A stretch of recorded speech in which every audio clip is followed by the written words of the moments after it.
I'm delighted to welcome today Gill Kirkham. And Gill, you are a modern day alchemist. Explain yourself. Well, Elaine, I realized that as a coach, I was kind of selling myself short with my previous name, which was Clarity Coach, because before I created clarity for my clients, and actually because I work with energy and help people shift through emotional blocks energetically, and I work very much in a mindset mastery energetic space, that I needed to find a name that fitted what I did. So I work with clients to kind of really get them out of that not good enough stage and is this as good as it gets stage, and shifting them through to their next level in more ways than I did before. So I've kind of developed my skills, so my name had to fit the bill as far as what I did. So how did you get into all this malarkey? Oh, it was the very, very usual breakdown, breakthrough. I had the corporate job, the house, I was a landlord. I actually had a second job. I had a spray tanning business, which I was doing on the side because I loved using that as an opportunity to meet people and have extra cash.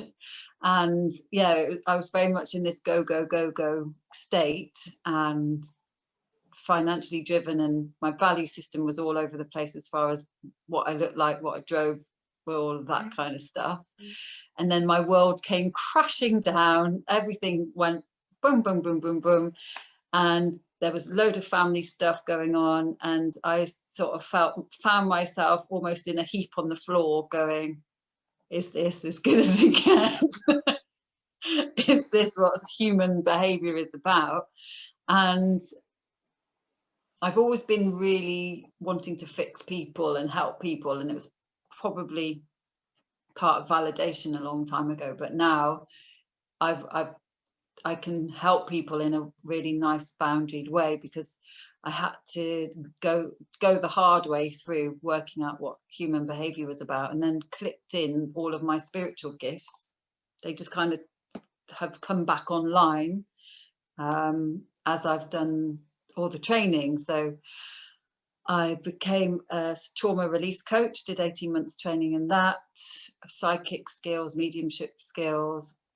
And I kind of blended that with my previous life of being, actually in this life, not previous lives, that's another story, but I can do another story on that.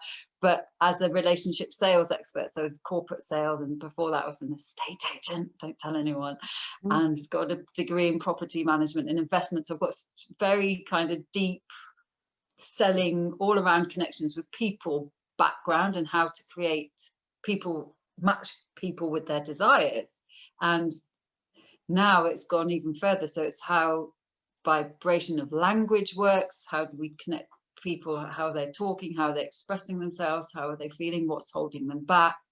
It kind of, it's all gone full circle. And the trauma release stuff was me healing, really. So by learning how to release trauma in others, I also had a lot of trauma released in myself. So I've got the stripes to be authentic. And well.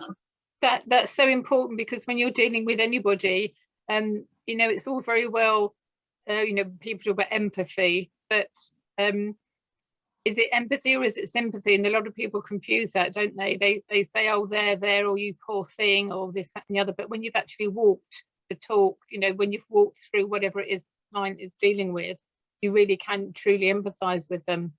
So toolkits and training, what sort of training, you know, it sounds as though there's a kind of mishmash of tools and resources that people would recognize, but I suspect from what you've just said, there's a few things in there that are a bit extraordinary. Yeah. So I can channel, so I channel energy, I channel so I hold meditations and activations, and I channel what needs to come through for the group. My skills also, when a client is in front of me, I say, have I got permission to read your energy? And their entire body shows me where they've got blockages, and so I can relate that to their emotions, and often their age of the inner child that they have comes through. So then we can put the inner child in front of us and speak about things, what's happened, and how we can raise that, clear that, give the inner child love mostly. That's what the inner child always needs, and to feel heard. And that's a really valuable one. Mediumship skills, I don't always use them, but sometimes, you know, Granny Doris wants to come in and have a chat. I remember one time I was with a client that didn't have any real prior interest in that kind of mysticism, and all I kept getting was her dad, and he was being so persistent. And I saw him, he had a long trench coat on, he was at the train station, had a briefcase, he had the bowler hat, he was walking, he was a powerful man, and he kept saying, tell her about the black and red fish. And I kept seeing this black and red fish, black and red fish, and he was even showing me, I think it was an Omega or a Rolex, like a big gold fancy, you know, this is me, she'll know it's me. And I was like, oh, okay, what does a black and red fish mean to you? And she like almost fell off her chair, because she had bought a load of fish in a tank for her son, small ones, and the black and red one ate all the other fish and grew and grew and grew and grew to the size of the tank, pretty much. And so that was a massive confirmation for her that worked. So it's like a switchboard for the energy that the client, I become a switchboard for the energy of the client, or what the client needs at the time. I'm not always a medium, I'm not always a channel, I'm not, you know, I'm just there to create clarity for them, but with this other, and heart healing. I can do a lot of heart healing. So I've got 3 healing modalities, and I kind of do my own now. So yeah, lots of different ways to heal the heart, grief, that kind of thing. It's really, every client comes to me because they're wanting to make change and transformation, or create harmony in their relationships, or scale up their business, whatever it is. But the people that are drawn always have this awakening journey thing happening in one way or another, that then helps them tip the balance. It's very interesting, and the older we get, we kind of accumulate, whether it's by design or not, we accumulate all of these skills, this knowledge. And it's not until you start talking, and sometimes, I don't know if you do this, but sometimes I kind of come out of myself and I hear myself talking as somebody will ask me a question, and all this stuff comes out, and I think, wow, oh, that was good. Was that me? Did I, you know, you just know stuff, don't you? And Yeah. sometimes it needs somebody or something to draw it out of you. So your clients will draw out of you whatever they need, I guess. Absolutely. And do you know what, Elaine? Everyone is a channel, and everyone is a medium, and everyone is a healer. It's just whether they choose for that to be part of them. You know, everyone's psychic. Some people might be varying degrees more strongly than others, but it's part of what's going on now. The world is waking up, and because of the kind of fear or whichever people see it on the planet, that there is a fear collective energy, and it's forcing people to reflect and open up, and more people are kind of going, I spend a lot of time on my own, I can feel things and see things that I never did before, you know. It's fascinating. Interesting. So talking about coming up, you've got something exciting happening next week, haven't you? Well, talking about raising the vibration, yes. So I did this back in November, and I wanted to create a movement called Raise the Vibe Live, and I've just got it starting again now in May, on Monday. And so Monday the 24th of May, and we are going into 11-minute meditation practice that I've created for people that can't necessarily meditate, but also people that are already on their awakening journey, because the process is lots of different parts that I've kind of created and put together, so that in 11 minutes anyone can get from feeling a bit rushed, a bit overwhelmed, a bit out of themselves, not knowing what they're doing, to focus, grounded, in clarity, and really a bit more open and in flow. And so I do that at 11 o'clock every single day, and then at 7 o'clock every single day. So if people join for all 8 sessions for just 11 minutes, they really get to raise their vibe and feel happier and better. And also bits of the practice will be theirs to keep, because it will be imprinted in their memory for what to do. So that's my gift kind of thing to the world. So 11 minutes twice a day for 4 days. Mm-hmm.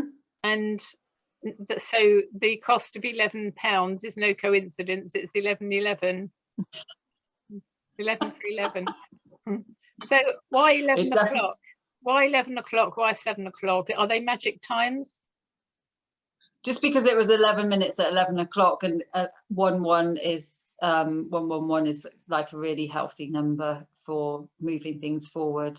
The option was to do 8 o'clock in the morning, which might have been good for some people, but if people were on school runs and stuff like that, it wasn't such a good time. So then I thought, well, maybe 7 a.m, but then that might be a bit early. So I thought 11 o'clock, down tools, have a break, self-investment, self-care, self-awareness, give yourself time to back for you, because we are in stressful times, and we, you know, a lot of people are going through a lot of change at the moment. So it's a moment of self-investment and discipline, a little tiny bit of discipline to help you on your way. And I do actually do a Q&A after, so people can say, oh, I've had this image come up or this feeling, and I can talk them through what that feels like to me, to give them that extra bit of coaching along the way if they want to stay for the extra time. Brilliant. And you mentioned the word discipline, and I find that's coming up a lot lately with what I do now with the disc behavioural profiling, the hair mineral analysis, the blood test, and the metabolic analysis. There's those 4 analysis take some time on the part of I don't have clients, I have mentees, so people that I mentor. They're not all prepared to put the effort in, and it's making an effort to do things. And there's so much to distract us these days. There's so many things going on, and I've been guilty of it as well. I've booked on something, oh, that sounds fabulous, and then the day's got in the way, things have happened, my day has changed for whatever reason, and I've missed the thing. Sometimes I'm in overwhelm with everything that's going on. So I think it's a great idea to have the discipline. 11 o'clock for 11 minutes. I mean, surely anybody can do that. It's not a huge ask, is it? You think? Mm-hmm. Yeah, and actually the certain people that said, oh, I can't do it, I'm putting the recordings in the group too if they do miss them, but so they've got 8 meditations that they've been part of for the rest of their lives if they want them. The discipline word is massive, and things like Facebook create such distractions, and so do other things. And actually we can lose 20 minutes doing this and surfing, when actually we could be doing 20 minutes outside on a walk, or 20 minutes doing some yoga or something. And it is really coming back to us now and getting in a place of, actually that's not that good for me, isn't it? Yeah. What and it's putting the it's holding the tension. I don't know, how do you feel about this, Elaine? Holding the tension and creating a bit more uncomfortableness to create the growth. That's what I'm feeling. So holding attention when we're in uncomfortable states so that it grows, so that we get the growth. I'm not a very good person to ask that question, because I don't sit still 5 minutes. I'm an active meditator, as I think I put into your group. I've tried so many times to meditate, but apparently I do meditate, but I do it when I'm doing things. So I'm actively medicating. what's the word, meditating. I'm actively meditating, I've been told. So I'm going to be interested to go through your 11 minutes at 11 o'clock and 7 o'clock. And I can't do all of them, but I'm obviously, you said that we can get the recording. So I don't know. I don't actively hold anything. I'm a person that I'm just in the moment all the time. I just enjoy every moment. I enjoy watching people. I enjoy interacting with people, and I just love my life. And I'm not constantly. I never worry about anything. I'm not frightened of anything. You know, I just my life just flows. You know, I'm very, very blessed. If you know, and that's an overused word these days as well. But I feel I am. So I'm very, very fortunate. But it's not happened overnight. You know, I'm in my 60s now, and it takes a while. Like you've been through all kinds of stuff, and then when we do pause and we reflect on where we're at, where we've come from, you know, what we stand for, why are we here, what our purpose is, and everything, we can often get answers that were right in front of us all the time, but we weren't silent enough. So the meditation piece is so relevant, and I do get it. So you might transform me next week, who knows? I'm thinking that now. I'm like, oh, she only meditates when she's doing things. We'll see what happens by the end of the week. Yeah, excellent. Yeah, it'd be really interesting to see how you feel.